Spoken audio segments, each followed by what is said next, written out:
শ্রীমদ্ ভগবদ্গীতা অনুবাদ স্বামী রামসুখ দাস ১৬তম অধ্যায়ের ২০তম শ্লোক। আসুরিঙে যোনিমাপন্না মূঢ়া জন্মনি জন্মনি মাম প্রাপ্যৈব কৌন্তেয় ততো যন্ত ধমাঙ্গতিম। হে কুন্তিনন্দন, এই মূঢ় ব্যক্তিগণ আমাকে প্রাপ্তিলাভের চেষ্টা না করে জন্ম জন্মান্তরে অসুরী যোনি প্রাপ্ত হয় এবং তার থেকেও অধোগতি অর্থাৎ ভয়ঙ্কর নরকে গমন করে। ব্যাখ্যা: আগের শ্লোকে ভগবান আসুরী ব্যক্তিদের বারংবার পশু পক্ষী ইত্যাদি যোনিতে নিক্ষেপ করার কথা বলেছেন। সেই কথা ধরেই ভগবান এখানে বলেছেন যে মনুষ্য জন্মে আমাকে লাভ করা দুর্লভ অবকাশ পেয়েও এই অসুরী ব্যক্তিরা আমাকে না পেয়ে পশু পক্ষী ইত্যাদি অসুরী যোনিতে জন্মগ্রহণ করে এবং বারংবার ওই সকল আসুরী যোনিতে জন্মাতে থাকে।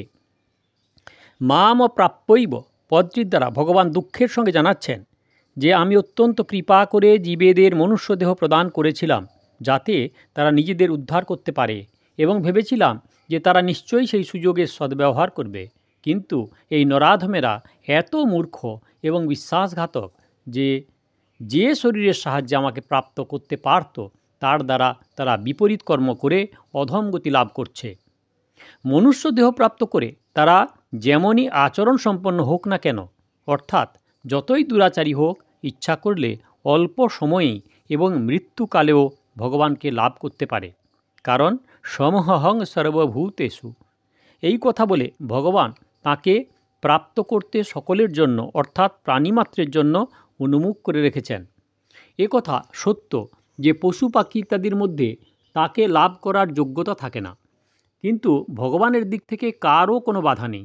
পুরোপুরি এইরূপ সুযোগ পেয়েও এইসব অসুরী ব্যক্তি ভগবানকে প্রাপ্ত না করে অধমগতি প্রাপ্ত হয়। তাদের এই দুর্গতি দেখে পরম দয়ালু প্রভু দুঃখিত হন। তত জান্ত ধমাং গতিম। আসুরী যোনিতে গেলেও তাদের সমস্ত পাপ নষ্ট হয় না, তাই অবশিষ্ট পাপ ভোগ করার জন্য তারা সেই আসুরী যোনি অপেক্ষা আরও অধমগতি অর্থাৎ নরকপ্রাপ্ত হয়। এখানে প্রশ্ন আসতে পারে যে আসুরী যোনি প্রাপ্ত ব্যক্তিদের তো সেই জন্মে ভগবানকে লাভ করার সুযোগ নেই এবং তাদের সেই যোগ্যতাও নেই, তাহলে ভগবান এ কথা কেন বললেন যে তারা আমাকে প্রাপ্ত না হয়ে তার থেকেও অধম গতিতে চলে যায়? তার উত্তর হলো যে আসুরী জন্ম প্রাপ্ত হওয়ার পূর্বে মনুষ্য শরীরকে নিজেই ভগবান একথা বলেছেন, অর্থাৎ মনুষ্য দেহ লাভ করে আমাকে লাভ করার অধিকার পেয়েও এইসব মানুষ আমাকে প্রাপ্তি লাভের চেষ্টা না করে জন্ম জন্মান্তরে আসুরী যোনি প্রাপ্ত হয়। তাই শুধু তাই নয়, তারা এই আসুরী যোনির চেয়েও অধম কুম্ভীপাক ইত্যাদি ভয়ঙ্কর নরকে গমন করে। শ্লোক নম্বর ২১। ত্রিবিধং নরকস্যদং দ্বারং নাশনমাত্মনঃ কামঃ ক্রোধস্তথা লোভস্তস্মাদেতৎ ত্রয়ং ত্যাজ্যেৎ। কাম, ক্রোধ এবং লোভ নরকের দ্বারস্বরূপ এই তিনটি জীবাত্মার পতন কারক, সুতরাং এই তিনটিকে ত্যাগ করা উচিত। ব্যাখ্যা: কামঃ ক্রোধস্তথা লোভঃ ত্রিবিধং নরকস্যদং দ্বারম। ভগবান পঞ্চম শ্লোকে বলেছিলেন যে দৈবী সম্পদ মোক্ষের এবং অসুরী সম্পদ বন্ধনের কারক। এই অসুরী সম্পদ কোথা থেকে আসে? যেখানে সাংসারিক কামনা হয়, জাগতিক ভোগ্য পদার্থের সংগ্রহ, মান, অহংকার, আরাম ইত্যাদিতে ভালো লাগে, সেইগুলিতে যে গুরুত্ব বা আকর্ষণ থাকে, সেই গুরুত্বই মানুষকে নরকের দিকে আকর্ষণ করে। তাই কাম, ক্রোধ, লোভ, মোহ, মদ, মাৎসর্য এইগুলিকে ষড়রিপু বলে মানা হয়। এর মধ্যে কোথাও তিনটি, কোথাও দুটি, আবার কোথাও একটির সম্বন্ধে বলা হলেও এইগুলি মিলিতভাবে সবই এক ধাতুর। এইগুলির মধ্যে কামই হলো প্রধান, কারণ কামনার জন্যেই মানুষ আবদ্ধ হয়। তৃতীয় অধ্যায় ৩৬তম শ্লোকে অর্জুন জিজ্ঞাসা করেছিলেন যে মানুষ ইচ্ছা না করলেও কেন পাপাচরণ করে? তার উত্তরে ভগবান কাম ও ক্রোধ এই দুটি শত্রু বলে জানিয়েছেন, কিন্তু ওই দুটির মধ্যেও আবার এষ পদটির ব্যবহার করে কামনাকে প্রধান বলে চিহ্নিত করেছেন, কারণ কামনা বিঘ্নিত হলেই ক্রোধের উদয় হয়। এখানে কাম, ক্রোধ ও লোভ এই তিনটিকে বলেছেন শত্রু। তাৎপর্য হলো যে ভোগের দিকে বৃত্তি থাকাকে বলা হয় কাম, আর সংগ্রহের দিকে বৃত্তি থাকে বলা হয় লোভ। কাম শব্দটি শুধুমাত্র ব্যবহৃত হয় তখন ভোগ ও সংগ্রহের ইচ্ছাকে তার অন্তর্গত ধরা হয়, কিন্তু যেখানে কাম ও লোভ উভয় শব্দ স্বতন্ত্রভাবে আসে সেখানে ভোগের আকাঙ্ক্ষা নিয়ে কাম আর সংগ্রহের আকাঙ্ক্ষা নিয়ে লোভের উদয় হয়। এই দুটিতে প্রতিবন্ধকতা এলে ক্রোধ হয়। কাম, ক্রোধ ও লোভ এই তিনটি অত্যন্ত বৃদ্ধি পেলে মোহর উদয় হয়। কাম হতে ক্রোধের উদ্ভব হয় এবং ক্রোধ হতে সম্মোহ আসে। কামনাতে যদি প্রতিবন্ধকতা না আসে তাহলে লোভ জন্মায় এবং লোভ থেকে সম্মোহ আসে। প্রকৃতপক্ষে এই কামই ক্রোধ এবং লোভের রূপ ধারণ করে। সম্মোহ হলে তমোগুণের উদয় হয় এবং তারপর সম্পূর্ণ আসুরি সম্পদের উদ্ভব হয়। নাশনমাত্মন, কাম, ক্রোধ এবং লোভ এই তিনটি মানুষের পতনকারক।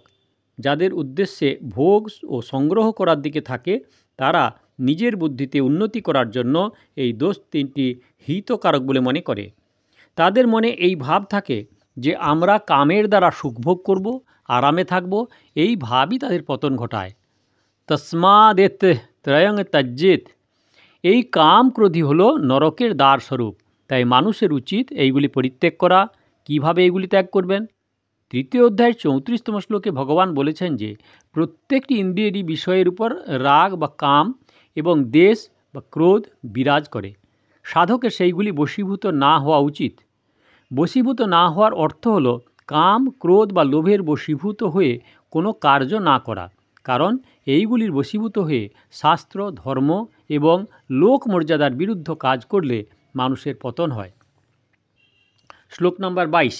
এ তৈরি বিমুক্ত কৌন্তেয় তমোদ্দারৈ স্ত্রীভির্নরঃ আচরত্যাত্মনঃ শ্রেয়স্ততো যাতি পরাঙ্গতিম। হে কুন্তিনন্দন, নরকের দ্বার রূপ এই তিনটি থেকে মুক্ত হয়ে যে ব্যক্তি নিজ কল্যাণ আচরণ করেন তিনি পরম গতি প্রাপ্ত হন।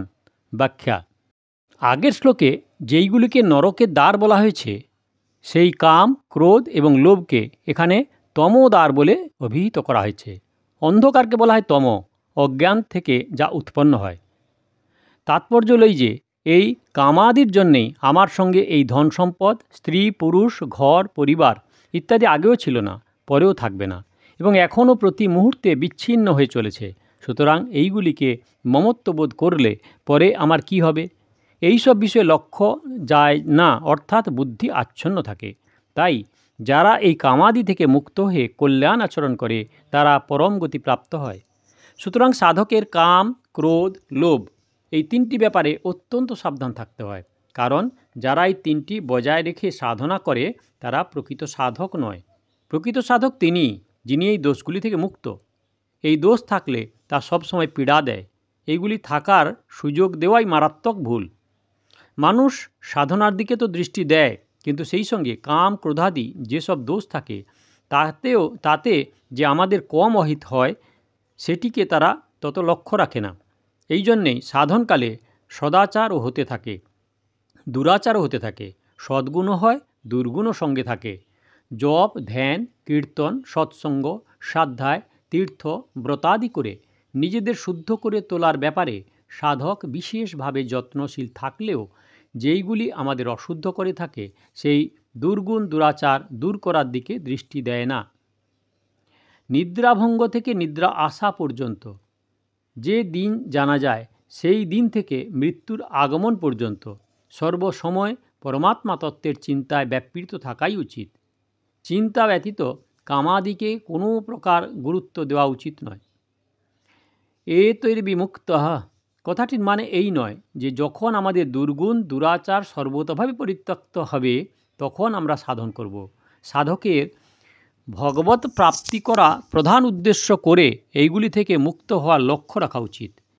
কারণ মিথ্যা, কপটাচার, বিশ্বাসঘাতকতা, কাম, ক্রোধ এইগুলি যদি আমাদের মধ্যে থাকে তাহলে নিত্য নতুন পাপ হতে থাকবে, যার ফলে সাধনার সাক্ষাৎ ফল লাভ হবে না। এই জন্য বহু বছর সাধনায় ব্যাপৃত থাকলেও সাধক তার উন্নতি বুঝতে পারে না, কোনো বিশেষ পরিবর্তন অনুভব করে না। এই দোষগুলি বর্জিত হলে তার শুদ্ধি স্বতঃ এবং স্বাভাবিকভাবে আসে। সংসারে আসক্ত হলেই জীবের অশুদ্ধি আসে, নচেত পরমাত্মার অংশ হওয়ায় জীব সর্বদা স্বতঃশুদ্ধ। শ্রেয় আচরতির অর্থ হলো এই যে কাম, ক্রোধ, লোভ এইগুলির কোনোটিরও আচরণ করা উচিত নয়, অর্থাৎ নিষিদ্ধ আচরণ রহিত হয়ে শুদ্ধ আচরণ করা উচিত। অন্তরে কখনও কোনো চিন্তা এলেও তা ব্যবহারে আনা উচিত নয়। নিজেই এইসব কাম, ক্রোধাদি বৃত্তি দূর করার চেষ্টা করতে হয়। যদি নিজে উদ্যোগে এইগুলি দূর না হয় তাহলে হে প্রভু, হে প্রভু বলে ভগবানকে আর্ত হয়ে ডাকতে হয়। এ হলো 16তম অধ্যায়ের শ্লোক নাম্বার 20, 21, 22। দয়া করে সাবস্ক্রাইব করবেন, লাইক করবেন, শেয়ার করবেন। আর সাধকগণ সাধক সঞ্জীবনী শ্রীমদ্ ভগবদ্গীতা শুরু থেকে শোনার জন্য কাকন বাসুতে ক্লিক করে ভিডিও দেখুন। আর আগের ভিডিওর জন্য দয়া করে অপেক্ষা করুন।